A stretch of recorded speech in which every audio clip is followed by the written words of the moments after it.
So I guess this is the intro to the whole series, huh? Yeah, technically. Wow. Wow. We're Well, should I say that we're recording this last, or is this gonna get bleeped out? I don't care. You think I care? This Hey, we just played the finals of CUDL Season 1, a draft league that I came up with. My own two hands, and sweat and blood. I don't know where I'm going with that.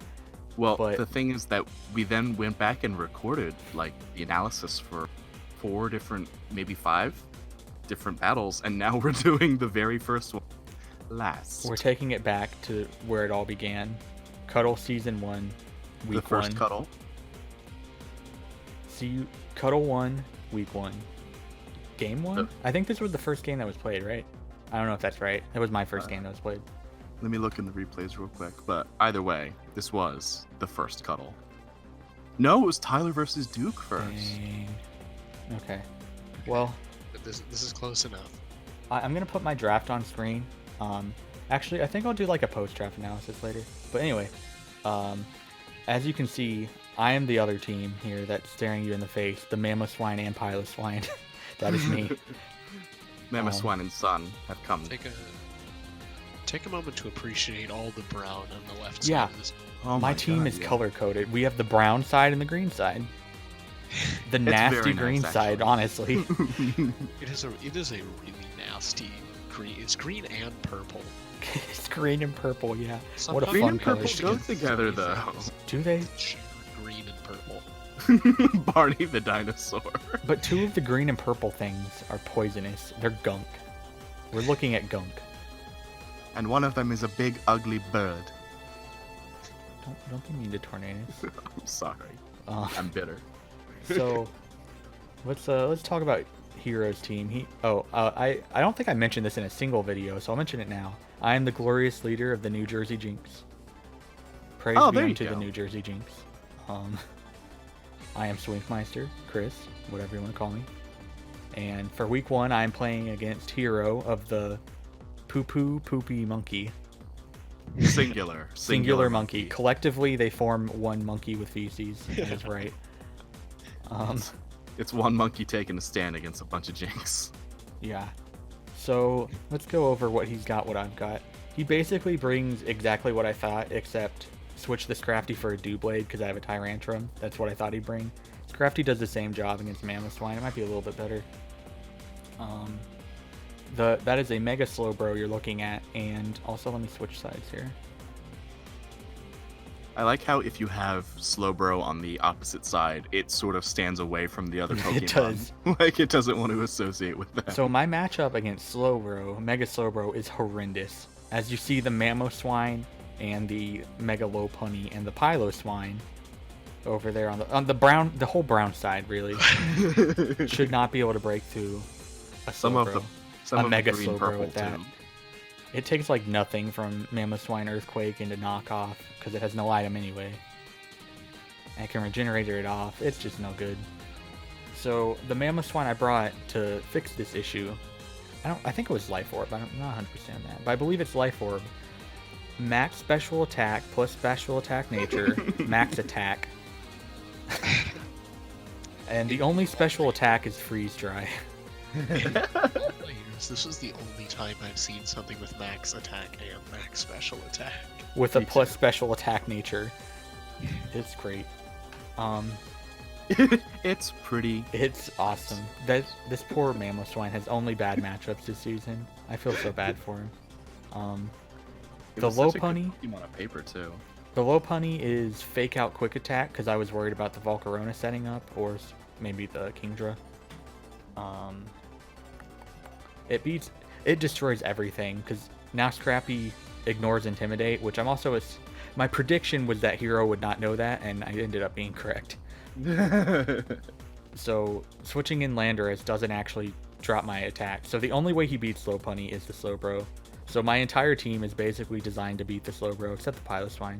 Piloswine specifically for the Volcarona. There's no Volcarona beats it basically. Also, it's there for emotional support for its father. Yeah, so I decided week 1 that I was bringing Mamoswine and Piloswine no matter what, and it just happened to be incredibly good, actually. and probably optimal even.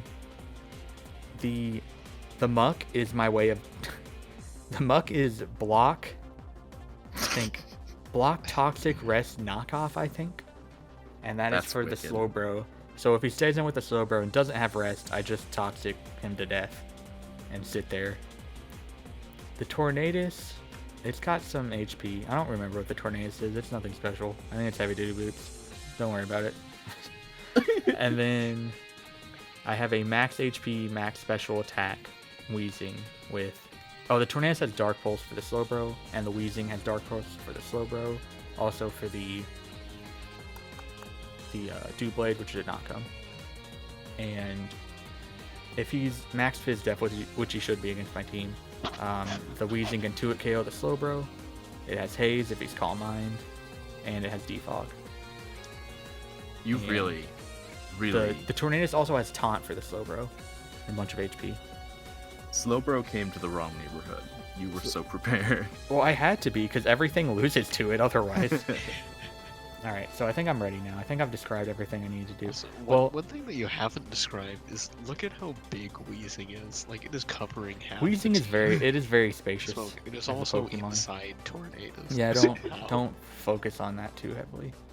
I guess I can predict. I'll go ahead and go over what I think his sets will be. Calm Mind Slowbro, obviously. There's no reason for him not to bring it. Knowing Hero, not knowing the matchup. I think in the matchup, Specs or Banded Kingdra is the best against me. But knowing Hero, that's not enough for him. He needs to do something special. So I'm predicting it to be Agility, Focus, Energy with the Scopelins. Again, knowing Hero, I'm predicting the Landorus to be Scarfed. If it isn't, then it would be the... Okay, well, we'll get to that in a second. I'm predicting like a defensive Scrafty, because why else bring it? And the Volcarona will be heavy duty boots, almost certainly. And the Raikou is either... The Raikou is there to handle the Tornadus in one way or another. It's probably either Scarf to outspeed it or Assault Vest to take hits from it. And that's what I'm predicting it to bring. Okay, we can begin the replay now. So, On your account. So. Everyone ready on normal? Ready. Alright, 3, 2, 1, go. Oh, there was a bit of pre-game banter on this one. Hold on, why did he just say poopy poopy good? Yeah, I don't know. I don't really know what happened with Hero in this league. I think he just went complete brain dead. I'm not really sure. So turn 1 here, I fake out to read the spread on that. What's it called? The Scrafty. He doesn't intimidate me because of Scrappy. Or maybe he did. Anyway, point is, I read that he is not HP invested, so he will just die to high jump kick, and he stays in, thinking I will not click high jump kick, and then I did. And it was good. So here comes the Raikou, and predicting me to go into my ground type, he goes for Aura Sphere and does nothing to Muck, like absolute zero. Muck is so unimpressed by that Raikou that it has the audacity to then poison the Landorus. I get to throw the Toxic off on the Landorus. I bring his brother in, Tornadus. The turkey equivalent. Brothers shouldn't fight like this. Oh, this is... I dodged the Hurricane with Tornadus. It doesn't do anything else this match, just forget about it. I never expected to hear the phrase turkey equivalent. So once again, he Aura Spheres predicting my ground type, so I go into So my then you Muck. go into your ground type. And this crit here looks like it's very favorable for me, but Earthquake into Freeze Dry kills him 100% of the time. So if he had switched out to Regenerator up, that would have been really bad for me. He goes into Kingdra, I just get some chip off on it, because it's one of the few threats he has left. I'm not concerned about Landorus. It doesn't do anything to Weezing unless it's Gravity. So And you here- have lots of Volcarona answers. Yeah, so I thought. Yeah, actually, So- Volcarona's not threatening. Except he makes the great play of throwing it in to take 98% because it burns my Lopunny. And my thing that killed his entire team instead doesn't. And when we say great play, that is not sarcastic. No, I mean that completely. That was his only chance of being the Lopunny. And it worked. So here I misplay. I should have defogged because that keeps Piloswine out of range of Kingdra always, which is really stupid but true. Wait, really? Yeah. Huh. That's interesting. Oh, and then Muck gets paralyzed. It's so sad, but then it poisons! I let the Raikou kill the Muck. just so it's not so miserable. I wanted it to do something with its life. I also couldn't take rocks damage on the Piloswine, so that was just the best thing. Muck wasn't useful anymore. Here I go hard into Lopunny, expecting the Stone Edge, because he is Scarfed, as I figured he would be. He's not afraid to bring a Scarf ground type, despite not being able to click ground moves safely. You can't even click rock moves, apparently, because those rocks just soar right past Here's your butt. where things get really sketchy. Because I got burned with my Lopunny, he's able to sub on it, which is interesting. And he gets +1 speed. That Salic Berry, oh my god. You were right, Hero did have to style on you. So here I go into Piloswine, and I Earthquake to break the sub. And then he doesn't get the sniper boost, and he just dies. He loses very hard to Piloswine, because he thought it was 100% crit. Oh, I forgot about that. I go for the safe Earthquake on this Volcarona. Seeing that he's going to try and restall me, I'll just go with Rock Tomb. And that's the game. Yay! The first match of the cuddle for Chris. Yeah. So it would have been a lot cleaner had Lopunny not gotten burned. If I had attacked the Volcarona, dropped it down to 1, I would have hard switched out at that moment into Piloswine, because getting Lopunny burned was very bad. I still think it's amazing that he was banking on those guaranteed crits to just tear through the rest of your team. And how much damage did that last Scald from it It did do? like 30. 36%. Oh my god, that's so This is a sad. max Bedef Piloswine. That was incredibly sad to see. Like, how can like a strong Pokemon with a super effective stab do 36? This is a Piloswine. This Like, thing it is belongs in ridiculous. OU. Look at its name. Imagine being behind your son ready to sweep. 36. And then this thing comes out. You can't even see its eyes. You don't even know what it's looking at. Probably nothing. You And got the Salic Berry, the Focus Energy. It probably cracking wasn't it. looking at anything, because it just made the ground shake, and that just happened to kill the Kingdra. It didn't need to aim. It didn't need to aim anything. Piloswine didn't even know it was in a fight. Thought you just wanted to make the ground shake. So I'm gonna break the news now to everyone. Piloswine never comes back. No, why would you say that? Because they have the right to know. The Mamaswine and Piloswine matchups this season have been so abysmal. This is the only good one. Let's talk about some of the things on people's Keep in mind drafts. that the quote-unquote only good Mamoswine matchup is against a Mega Slowbro. It's good, only good in the sense that I have max special attack freeze dry to hit the Slowbro, and I had Earthquake and Ice Shard and Stone Edge for the Articuno. That was my good matchup. Running. Somehow it managed to be even more worthless every other week. Yeah. So let's talk about what people have for it. So Hero here has Mega Slowbro. Hold on, let me open up the Cuddle. Let's The cuddle documentation. let me just vent for a little bit. Let me open the doc up. You guys can follow along at home. Tyler and Garrett. We're here. All right, so let's start with Duke. Against Duke's team, Mamoswine has to deal with Golisopod. It has to deal with defensive Bronzong with Levitate.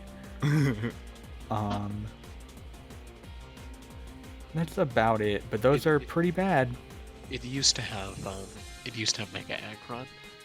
It did used to have Mega Aggron, which I think was better. I'd rather deal with that. Ian Rather Shao deal is with in that than what? Bronzong. Because at least I can Earthquake mean- that. He could have brought both. He could. No, he traded it at that point. Oh, We're looking at the updated doc, so it's a little Okay. off. But Did he have me and Shao by that point? he didn't, but he had it by the point he played me. I don't remember if that's. I think that's week 2. He traded week 1, so Oh, right. I remember now. Yeah. this is what it was. This is what his team was practically for me. Garrett here has Rotom Wash, Starmie, Porygon 2. Porygon 2, and Umbreon. Scizor. And Scizor. Yeah, Mega Scizor. So that's a pretty great matchup. Love that one. He also has an Infernape to Revenge Kill Me. And my Kecleon. Yeah, You can't okay. underestimate Kecleon. I noticed that you stopped bringing it entirely once you drafted Steelix. No. All right, But next by let's that talk. point, it had already done the damage.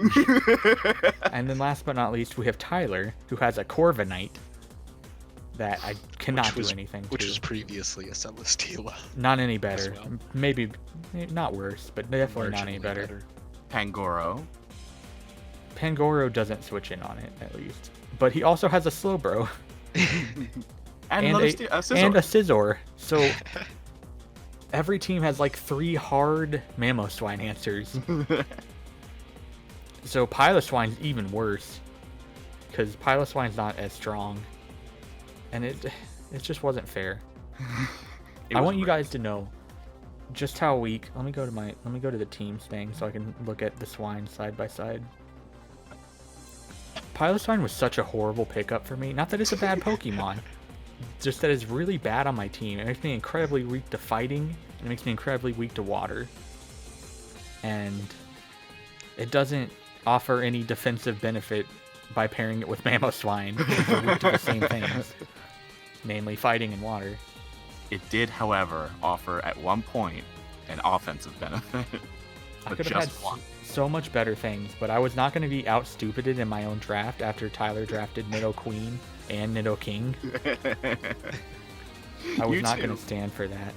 You two fought tooth and nail for the stupid shit, and I like meticulously picked out this draft, and it blew.